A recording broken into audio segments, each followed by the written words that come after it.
Hey y'all, I'm back with Coat in the Culture, okay? And the other day, we left off with a little story where a young lady was telling her story about being molested, okay? And she was molested by actually her grandfather. And she happened to tell her mother and her aunties, and basically, the grandfather, they asked the grandfather about it, and the grandfather said, that the devil made him do it, and he wouldn't do it again.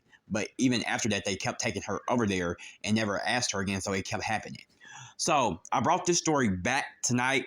This is going to be a quick one for us tonight in the culture, because I didn't really give no advice on that last episode, which I believe they did really good. They gave the advice, but I just wanted to piggyback off of that a little bit, because I don't want nobody. Yes, Satan and his demons and spirits does run rapidly in the world, this world we live in. And that's where that stuff come from. But I don't want nobody to get comfortable and think that's an excuse where you can just always say something like that. And this continues to happen to people, innocent children or grown-ups, you know what I'm saying? Because we don't know how to take control of Satan. Because God's word say it's greater than us, it's greater than me, than he that's in the world. And it's referring to Satan when he says that. So you hold all power over him. You just need the tools. You need the right tools to know how to shut him down when those thoughts come up. And so, and so I want to encourage people, no matter what part of the spectrum you're on, whether you're the person doing this or you're the person that's getting done too, you can't, a person you can't keep saying it's Satan, it's the devil. We know that. But now what are you going to do about it? Like in the Bible, God says, don't be a slave to your own sin. It's a horrible feeling, just like an addiction. You can't stop doing it. It's horrible. I know, because I've been through addiction. So it's something you have to say, surrender it to God and let him know that you done lost all control. You know what I'm saying? Kind of like that 12-step program. It's time to admit that you done came powerless over this. And you cannot control it without God and his tools and prayer. And mainly, you need to you have to get yourself out that situation for a time being. You cannot continue to do this and blame it on Satan, okay? That's not how it works, you know what I'm saying? Or you end up in prison, okay? Or you end up hurting someone even more, or continuing to hurt other people that don't deserve this, even though if it was done to you, you know what I'm saying? So yeah, I just kind of wanted to come back and speak my little piece on that, because I don't want people to think just because it's a spirit in you're dealing with, that it's okay. Okay? Because once you know better, you do better. But once you know better and decide not to change, that's when those consequences come. Okay? And so, also, y'all, on to the next topic, which is going to kind of be piggybacking off of this too. I just want to tell a quick story about a situation that, hold on, my phone just jumping around. A situation that I was aware of, about a lady who actually, just like the mother and two sisters in her story that she told, people don't realize that this becomes normal to people. It becomes normal. Okay? It becomes normal, and it's hush, hush, quiet, quiet. Or granddad or dad or mom or grandma only do it when they're drinking or when they're high, and it becomes a normal thing. We normalize it. And you can see how easy in this world it is to normalize everything. Just like the slut walk.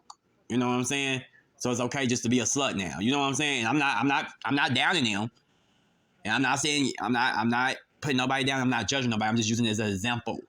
One of many I can use. Y'all know I don't always throw myself under the bus plenty of times. Okay? But so like we normalize these things to try to make ourselves feel better about them. I'm talking about whatever that is for you. Even some drug addictions and stuff like that. People say, oh, they're not an addict and this and that, because you're normalizing it. You're normalizing these things. For you won't deal with it. It's okay. That's like self-medicating yourself, okay? That's normalizing is like a self-medicating drug, okay? Because that's what it is. You keep telling yourself it's okay. But really it's not. It's an illusion, okay? And so, but this story I want to tell you guys briefly about, and I'm going to wrap it up with this. And I'll see y'all back on Monday with Code in the Culture.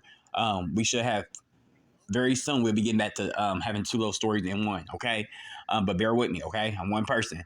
But let me jump into this story really quick about a lady that I knew that actually was blessed by her father, and she went on to marry, and she got a man that she could that she said with her own mouth that she could mold and shape him to how she wanted to shape him. And that kind of bothers me a little bit. It irritates me for this individual, but you know what? It is what it is. Everybody have to walk their choices out. But she decided to. She said she had the choice between this person and another person. She chose him because he was easy to shape or mold. And from my knowledge, he was in a relationship, but he let like a Jezebel spirit walk him out of that relationship. You know what I'm saying? Because he didn't trust himself to really make the right decisions. And this girl, she knew the ways to seduce him and stuff like that. And this came from her mouth, okay? I don't think he's that much aware of it. But yeah. And make a long story short, she started talking to him while they was in the bed about how her daddy used to come in there and do certain things to her. But she was saying it in a way to arouse him. You see what I'm saying? And little do he know she was grooming him to do this to their kids. And so he didn't know this, though. Remind you, he didn't know what she was doing. It was just like a sex thing. You know what I'm saying? She was saying it to get him aroused. But see, that was that spirit and demon in that person. You know what I'm saying? Because she never healed. You know what I'm saying? She had this trauma from a child and never healed. And she was actually like in a little relationship with her father. And so she went on to marry this person and had kids by this person and groomed him to do this to their children. Okay?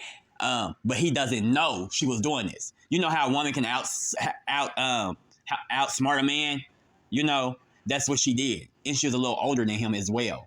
And so, yeah, basically, more reasons we have to be careful before we give into relationships and people, places, and things, and just marrying people and having sex, jump into bed with people. Because little do you know, that person, that seduction spirit, can be taking you down a road to ruin your whole life. You know what I'm saying?